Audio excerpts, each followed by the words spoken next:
तो दोस्तों इस वीडियो में हम जानेंगे किस तरीके से आप अपने एयरटेल एक्सट्रीम फाइबर राउटर को ऐसा एक्सटेंडर में चेंज कर सकते हैं। बहुत ध्यान से इस वीडियो को देखिएगा, तभी आप प्रॉपर तरीके से इसके कनेक्शन कर पाएंगे। सबसे पहला प्रोसेस होता है इसे रीसेट करने का। तो यहाँ पे आपको सारी पोर्ट देखने के लिए मिल जाती है। मैं यहाँ पे दिखाऊं तो आपको सारी पोर्ट जो है वो आपको ये देखने के लिए मिल जाती है। येलो वाली जो पोर्ट है वो आपकी नॉर्मल लैन केबल है और एक पावर मिल जाती है, और इसमें आपको एलईडी इंडिकेटर बटन मिल जाता है और WPS मिल जाता है, WLN मिल जाता है और रीसेट वाला है ऑन ऑफ का मिल जाता है। USB काम नहीं करेगी उस कंडीशन में, और ना आपकी टेलीफोन लाइन काम करेगी। ये दो पोर्ट काम नहीं करेंगी। सबसे पहले हम इसमें पीछे के साइड, और कभी भी आप राउटर को यूज़ कर रहे हैं, जैसे कि मैंने यहाँ पे आप देखेंगे, मैं दिखाऊँ आपको, तो यहाँ पे जैसे कि मैंने कवर कर रखा है टेप लगा के, आप देखेंगे ये जो फाइबर वाली पोर्ट है ग्रीन वाली, वैसी ही आपको करनी है। ध्यान रखिएगा क्योंकि कोई डस्ट वस्ट ना जाए और कभी राउटर को रीयूज़ करना पड़े फाइबर पे, तो आपको इंडिविजुअल ख़रीदना ना पड़े, आप इसी राउटर को यूज़ कर सकते हैं। क्योंकि जो भी हम सेटिंग करेंगे वो परमानेंट सेटिंग नहीं होती, वो टेम्प्रेरी सेटिंग होती है। जैसे आप रीसेट करते हैं राउटर अपनी पुरानी कंडीशन में आ जाता है। तो सबसे पहले पावर कनेक्ट करेंगे। पावर कनेक्ट करते ही आपको ग्रीन लाइट देख रही है, अभी सारी लाइटें जल जाएंगी। तो यहाँ पे सिर्फ अभी ये वाली लाइट जल रही है। लाइट इसकी बहुत ज़्यादा कम है इसलिए आपको नहीं दिख रही होगी, शायद दिख रही हो तो ग्रीन ही जल रही। और थोड़ी देर में अभी ये सारी, तब तक इसकी वाईफाई वाली लाइटें ना जल जाए। तो यहाँ पे आप लाइटें देखेंगे, इसकी पावर लाइट और जो इसकी वाईफाई वाली लाइट है वो जल चुकी है। और हमने 5 गीगाहर्ट्ज़ वाली लाइट ऑफ रखते थे क्योंकि जो हमारा टीवी था वहाँ पे फ्लैक्चुलेट करता था।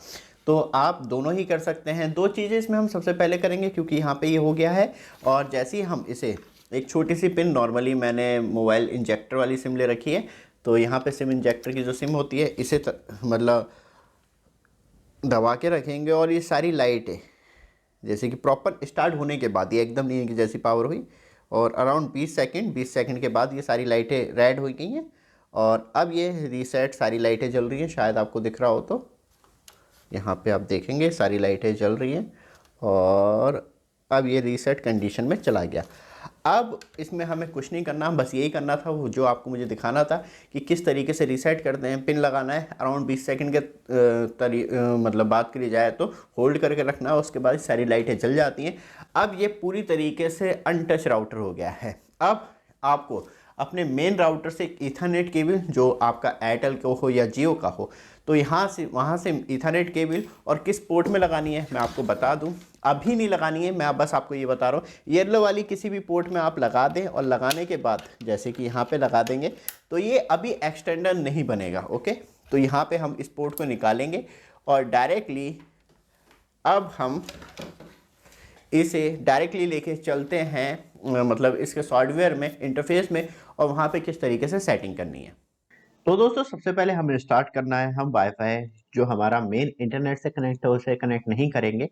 यहाँ पे आप ये देखेंगे, ये जो है Airtel zero touch 5G and 4G जो भी है, मतलब 2.4G। तो हम 5G पे भी कनेक्ट कर सकते हैं, 2.4G पे भी कनेक्ट कर सकते हैं, लेकिन इस टाइम इथरनेट कनेक्ट नहीं है। तो यहाँ पे हम डालेंगे एयरटेल एयरटेल @123। ये इसका पासवर्ड होता है जो हमने यहाँ पे डाला है, एयरटेल 123, और इसे हम ओके कर देंगे तो ये डायरेक्टली कनेक्ट हो जाएगा। तो यहाँ पे ये कनेक्ट हो गया है, नो इंटरनेट लिख के आ रहा है, कोई प्रॉब्लम नहीं है क्योंकि ये ऐसे ही आएगा। अभी हमने मेन वाले राउटर जो है उससे इथरनेट इस वाले पे कनेक्ट नहीं किए, एयरटेल वाले पे। अब खोलेंगे क्रोम, तो अभी आप इंटरनेट एक्सेस करेंगे तो एक्सेस नहीं होगा। तो यहाँ पे हम डालेंगे 192.168.1.1 जो इसका एक्चुअल आईपी है। और जैसे ही हम इसका आईपी डालते हैं तो यहाँ पे अभी कंफर्म कर लीजिएगा कि नो इंटरनेट लिख के आ रहा है, लेकिन वो प्रॉपर ऑन होगा। तो यहाँ पे आप देखेंगे ये इसी से कनेक्ट है 5G वाले से। और यहाँ पे डालेंगे एडमिन एडमिन एडमिन एडमिन, दोनों में एडमिन एडमिन सेम ही डालेंगे। यहाँ पे इसे लॉगिन कर लेंगे। लॉगिन करने के बाद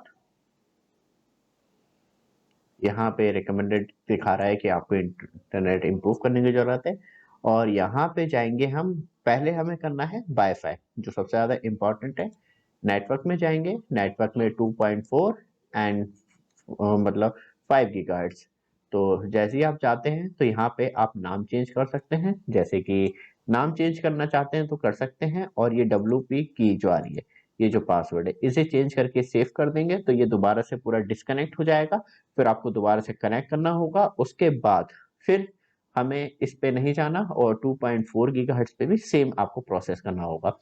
और इसके बाद अब दोबारा से तब खुलेगा, आप चेंज कर लेते हैं तो फिर जाना है हमें यहाँ पे, सबसे पहले स्टेटस में थे, फिर हमें जाना है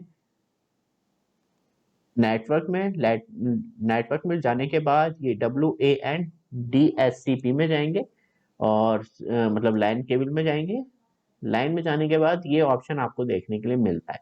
अब क्या है प्रॉब्लम कि आप इसका IP यहाँ पे डिस्कनेक्ट करते हैं और बहुत ज़्यादा लोग डायरेक्टली ये कर देते हैं और तुरंत ही सेव करते हैं तो यहाँ पे एरर दिखाता है। तो ऐसा नहीं करना है आपको, यहाँ पे इसे सबको ऑन करना है और जो IP है यहाँ पे हम 6 डालेंगे और यहाँ पे भी हम 6 डालेंगे और यहाँ पे भी हम 6 डालेंगे।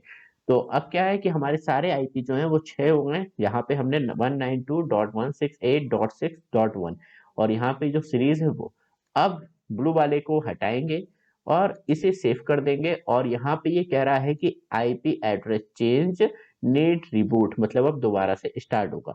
तब दोबारा से स्टार्ट होगा तब हम अब जो मेन वाले राउटर से इथरनेट केबल आ रही है अब राउटर में लगा देंगे, देखेंगे कैसे इथरनेट केबल लगाएंगे और इसे यहाँ से करते हैं रीस्टार्ट। तो वहाँ पे हमने सेटिंग कर ली है। अब हमें इथरनेट पोर्ट लगानी है, जैसे कि हमने अभी आपको बताया भी था।